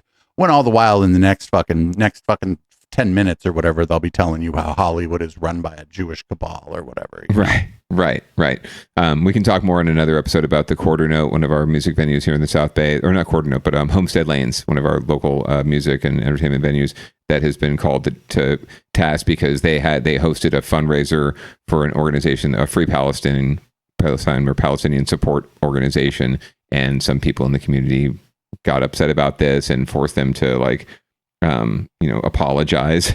We're in a really polarized space right now on a lot of fronts, and there's a lot of hypocrisy going around for everyone. So let's hope that cooler heads prevail. But we should probably move on. We got a couple more pieces to hit. We got another story about a school. This is a school district, Oakland School District. They need to get their shit together, but by shit, I guess they just mean they need to get $100 million. You know what Tom Steyer should do instead of running for the governor? He should just give the Oakland schools the fucking $100 million they need. And then like say, actually, I'm going to drop out because Oakland schools need $100 million. I'm going to pledge 40 of that, and I'm going to try to raise the other 60 from a bunch of other rich assholes. Bye, everybody. That'd be nice. He could just stop running all those ads that are coming down our throat on TV all the time. I know you don't watch a lot of TV, but it's just constant. He's running ads just nonstop on every network we tune through. So we're going to find out more about what the OUSD has to do in order to stay out of the state's crosshairs from KPIX. Tonight in the East Bay, where the Oakland Unified School District has to make some very hard decisions. The district needs to cut $100 million from the upcoming school year after emerging from a 22-year state takeover this past summer. The district is once again facing the possibility of state receivership if it can't close its budget deficit. Dahlin reports on the looming cuts that could hurt students across the district. Some school board directors say school closures and mergers are off limits, but everything else is up for discussion. Right now, Oakland Unified needs to cut 20% of its operating budget.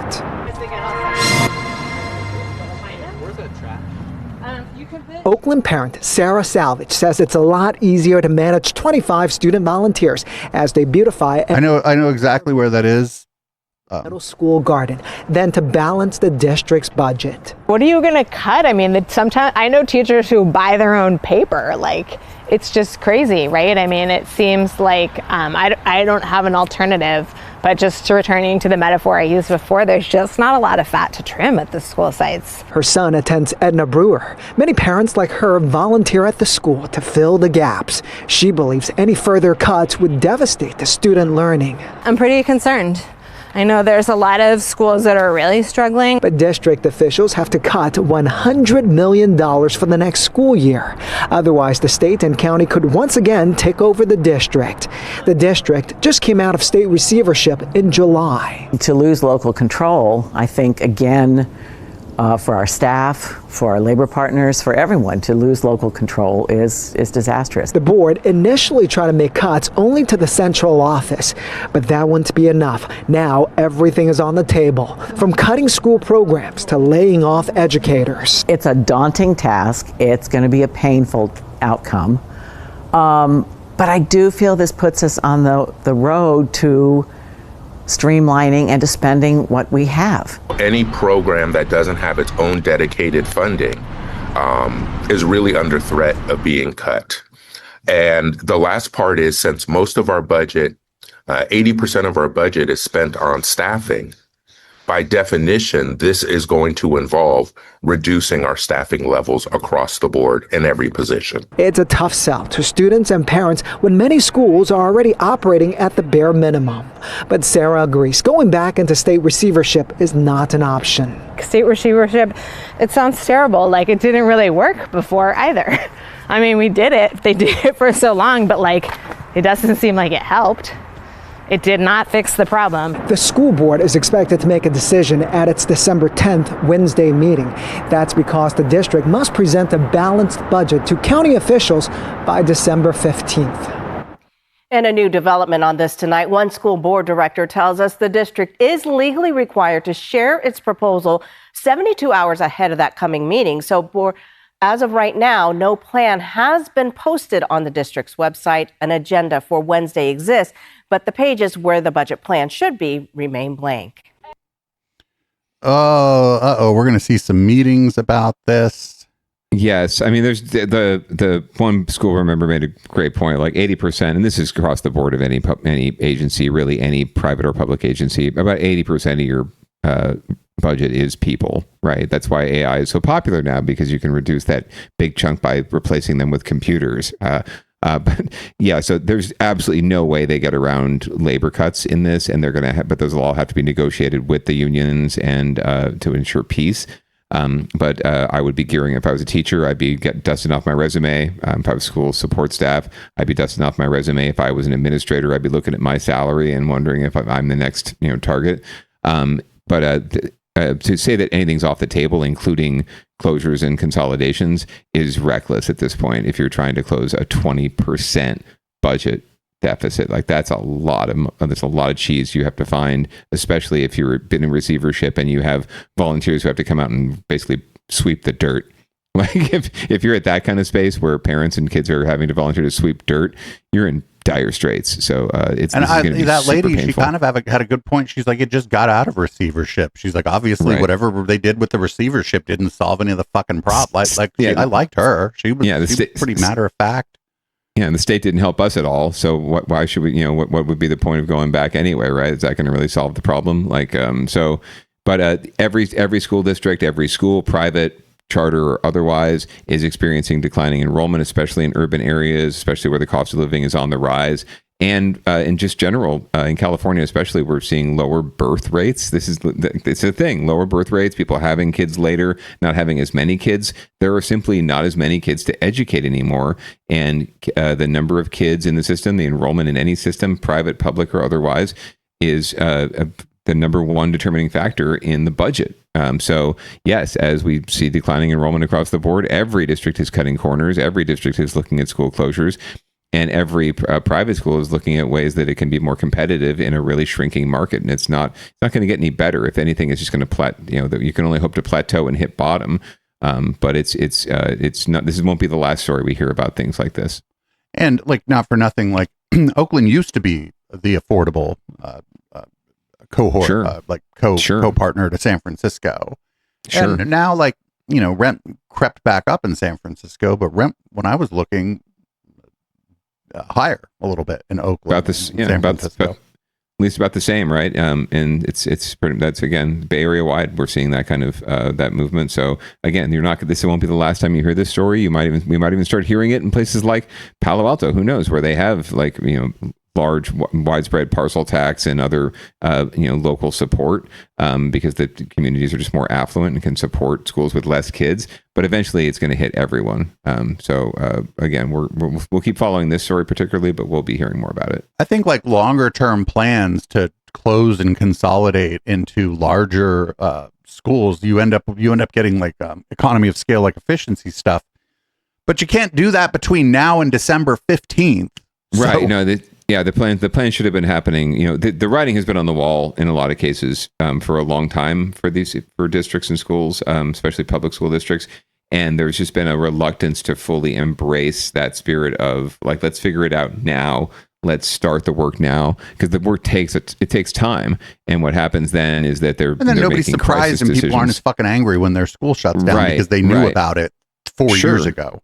Sure, and they understand the reasons, and they understand the wherefores, right, and the whys, and they're better partners in the solution, as opposed to feeling left out of the process or surprised or like it was thrown at them. But that's just going to be what's happening, and that's a lot of times that's the challenge of winning the messaging war in public agencies is there's a hesitancy to own it, to get out in front of it, because they just don't want to have the difficult conversations. They don't want to engage. They know it's going to be tough, and they'd rather just do it quickly and rip the Band-Aid off than have the difficult conversations involving the community and bringing everyone along on the ride.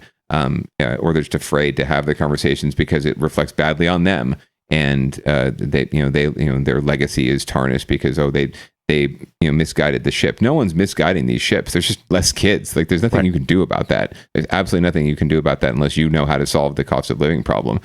So you're right. Better served getting out in front of it and owning it early and making sure that the changes, while painful, have buy-in from your community and everyone's on board and helping. And everyone wants to come out and sweep the dirt to help you, right? You're not going to get as many parents wanting to sweep the dirt if you're, fucking them over or throwing their kid into a new school last minute and making you change your whole lifestyle, which is what I'm learning that now is what is a big problem. Like my kid's school closed.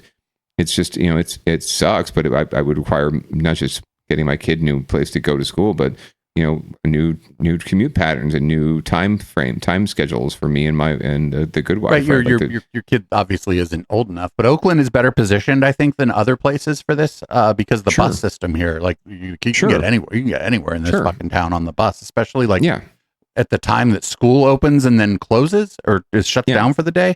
So at least in this case, like it's not like shutting down schools and having kids have to go a few neighborhoods over or to like a different district is not the end of the fucking world.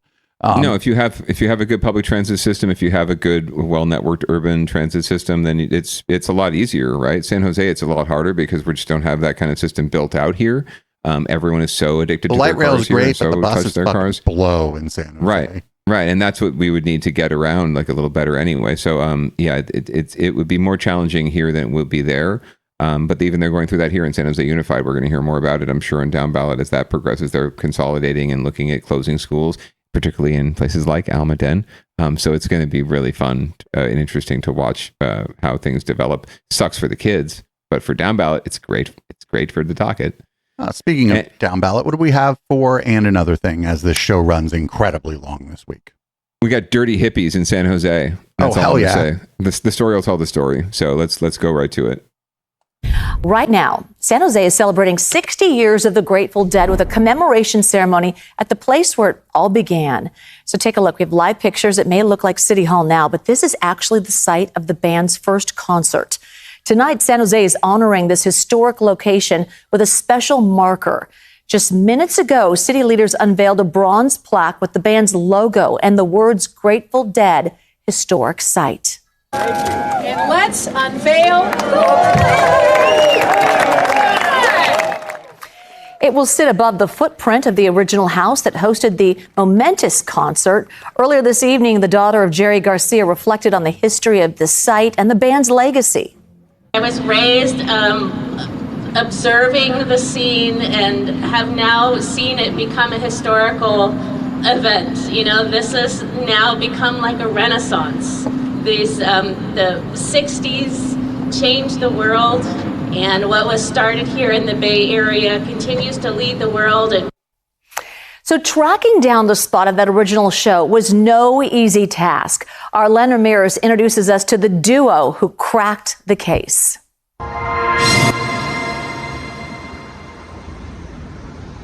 It's all part of the great mystery. It's the long, strange trip, right, Mark? Dan Orloff and Mark Purdy are rock fans and South Bay rock historians, and they've spent 2 decades trying to solve a 60-year-old mystery.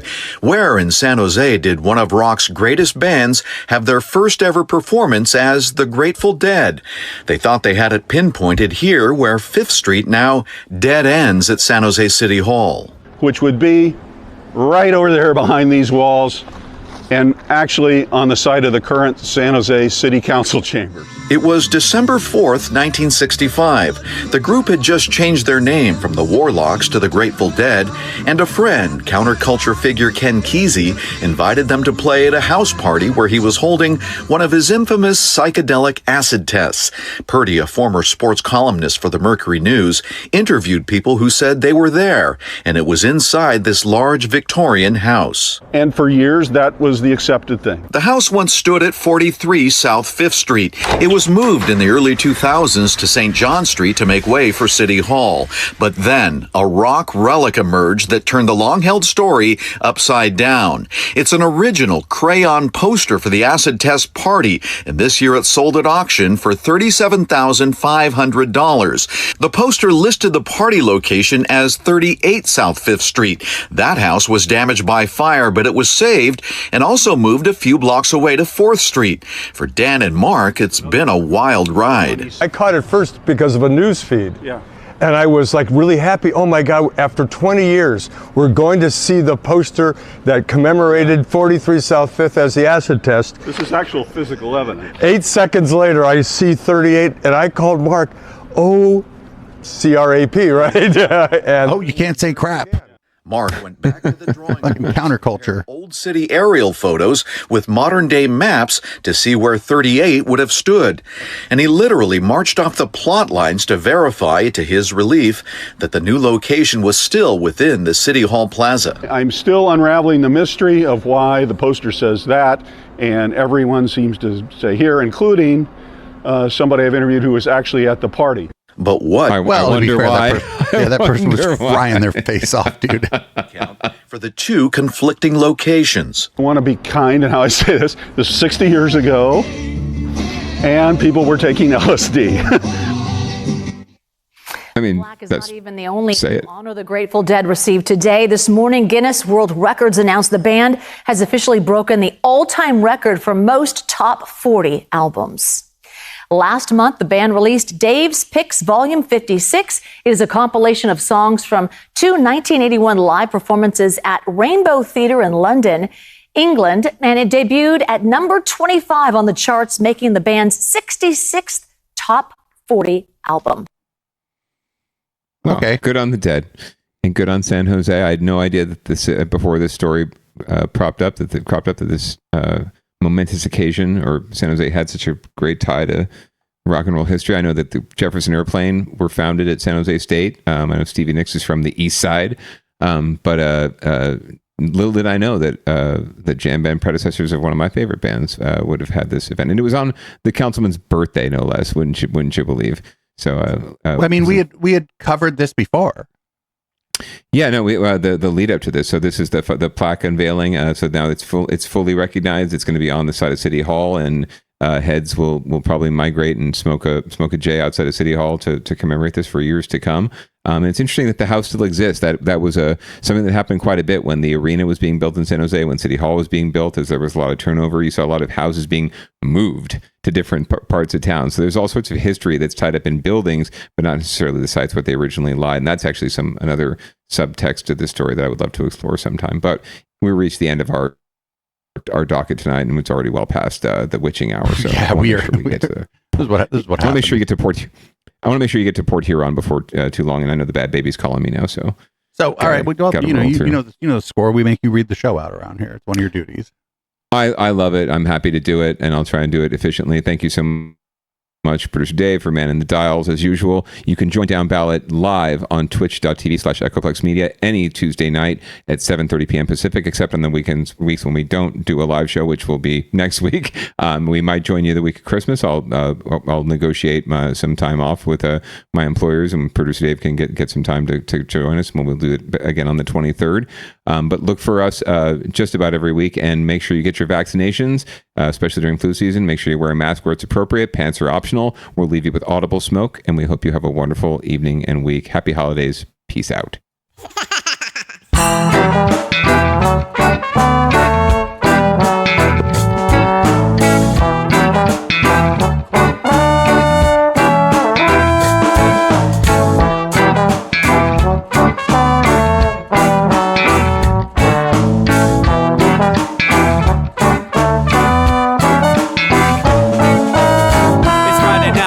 Time to get the party started. Pick up my phone just to check and see who's calling. Dress up real nice for the ladies at the bar, and I'm driving in my car just to get to where they are. Here at the local scene is where I plant my feet. It's where I smoke my cigarette and I hold my drink. I look at all my friends, they're all blazing greens. Here at the front of the stage, waiting for MTV. Where are those guys who's standing next to me with a pipe in his hand, ready to blaze for me? About 5 minutes later, we're all singing Queen. Now get the fuck up on stage, man, rock the scene, yeah. We do what we want, and what we want is to jam. So sit back and enjoy the band. We do what we want, and what we want is to jam. So sit back and enjoy the band. Enjoy that band. I turn and head back to the bar for a refill, man, because you know where we are. We're headed out to the car to to smoke another one, and another one. Now just when the magic starts kicking in, I hear relapse playing, you know it's time to head in. Alright everybody, now it's time to grab a new drink, spark it if you got it, and then pass it to me. Yeah, we do what we want, and what we want is to jam. So sit back and enjoy the band. We do what we want to do, and what we want is to jam. So sit back and enjoy the band.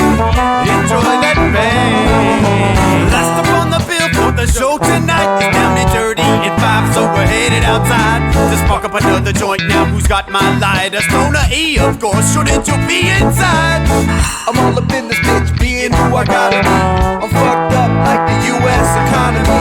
The truth is that I don't think logically. Stoner E take you on a psychedelic odyssey.